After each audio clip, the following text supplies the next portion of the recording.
हाय सगळ्यांना, भांडण good morning, शुभ सकाळ. काय चाललंय? झालं का नाही?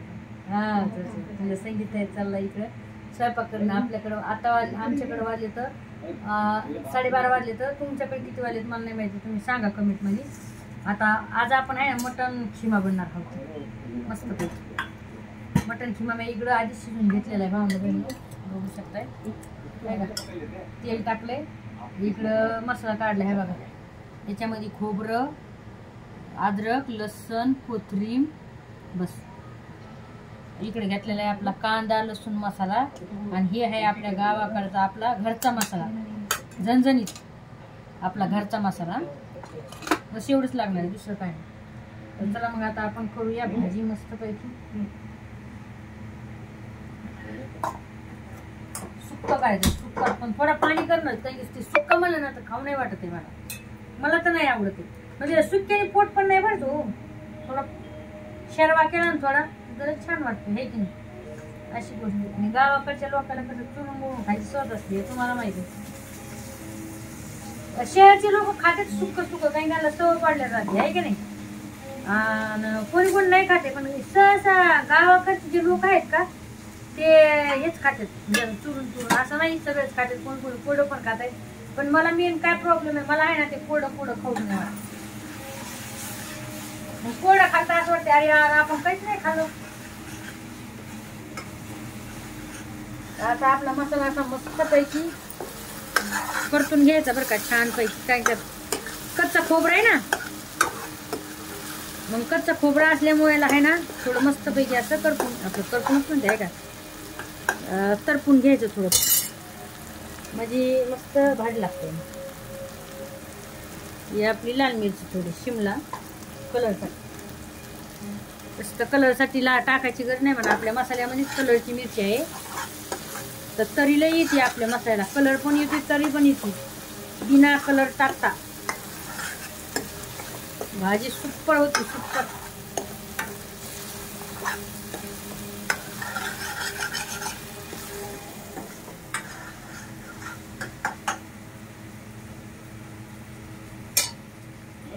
मस्त पैकी मुंबई. आणि एक सांग का, महिन्याला मस्त खिमा करायची. आम्ही जेव्हा लहान लहान असायचो ना, महिना जेव्हा भाजी करायची, सगळ्या गल्लीमध्ये वास यायचा, सगळ्या गल्लीमध्ये. आणि मला 2 चुलते होते, आता नाही ते वारलेले. तर मला 2 चुलते होते बरं का. तर दोन्ही चुलते मी वारलेले.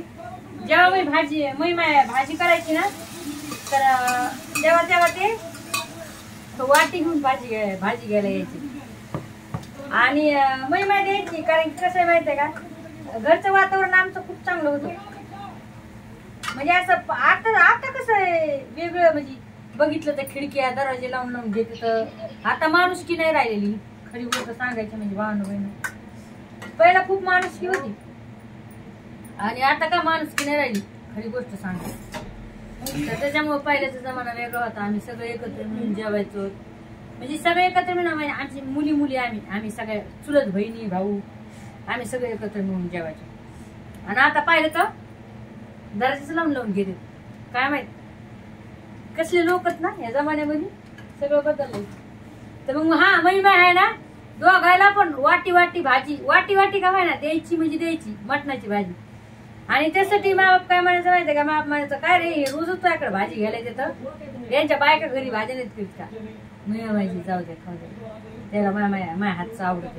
तर महिमा भाजी खूप भारी बनवायची, स्पेशल खिमा, भेजा फ्राय, वजडी, कलेजी, असं महिमा लय भारी. आणि साधारण भाज्या पण, वरण, तुरीचं वरण, मुगाचं वरण, खूप छान, कढीची भाजी, एक नंबर बनायची. आता नाही राहिले ते दिवस. म्हणून म्हणते आपल्या माईच्या हातचं आहे ना, काही कमाय ना खायचं, कधी नाव नाही खायचं, कारण ते नंतर भेटत नाही हो आमच्यासारख्याला. आता बघा आम्ही किती तरसत होतो, आम्हाला भेटते म्हणून बघा. तर अशी गोष्ट आहे. असा मस्तपैकी आपला खिमा झालेला आहे, बघू शकताय तुम्ही. या सगळ्या जणी खिमा भाकरी खायला, आणि सांगा कमेंट करून मला कसा झालाय. तर मी थोडा रस्सा केलाय बरं का, कारण की ना कोल्ड नाही आवडत आहे. तर अशा काही गोष्टी असते तर तुम्हाला मी सांगत असते नेहमी भावनो बहिणू की अशा काही गोष्टी आहेत. आता काही माणूस की राहिली नाही, आता काही हे नाही, मान म्हणजे हेच नाही, माया दया सुद्धा नाही राहिलेल्या, निवळ खाटकाच्या पोटच्या झाले आहे की नाही. बरं माया दया नाही. पहिलं जमाना खूप वेगळा होता. लय आमच्या काळात लय म्हणजे लय आम्ही असे आजी एवढा जीव लावायची ना, लय जीव लावायची ना. आणि मै माय सगळ्याला घरच्याला सगळे दीर भाई सगळे म्हणजे मोठी तर मैच माय होती समजा घरामध्ये. देरायला नंदायला जीव लावणं, ते आले तर त्यांना चोळी बांगडी करणं, त्यांना जेवण वगैरे. जर समजा ते नाही आले रुसले एखादवार ना, आजीचे इथे गेले समजा, असं एखादवार व्हायचं की म्हणजे माझी आजी आहे का लहान चुलतीच्या इथे राहायची. आणि म्हणजे महाबाप धरून सिने 3 जण. तर कधी म्हणजे समजा कोणी आलं समजा आजीचे इथेच राहिले समजा, माझ्या आईला वाटायचं अरे यार काहून आले आपल्या घरी, का नाही आले, आपल्याकडून काही चूक झाली का. तर महिमा रडायची, डायरेक्ट रडायची महिमा की माझ्यामुळं काही तुम्हाला काही झाले म्हणजे चुकी झाली का माझ्यावाली, असं म्हणून महिमा रडायची.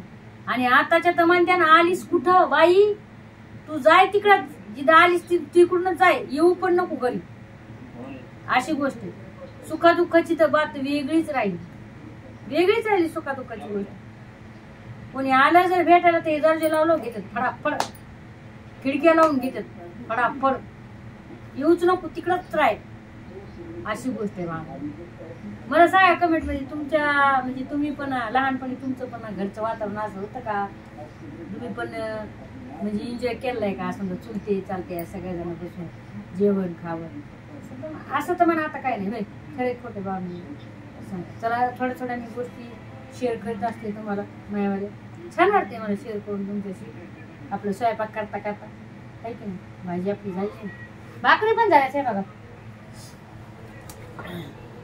चपात्या केल्या तर माझ्यासाठी 2 भाकरी केल्या तर इकडं भाजी झाली आहे. सुक्का करायचा होता पण आता पाणी टाकले थोडं, कारण तुम्हाला पण माहिती आहे मला नाही आवडत आहे सुक्क त्याच्यामुळे टाका मग.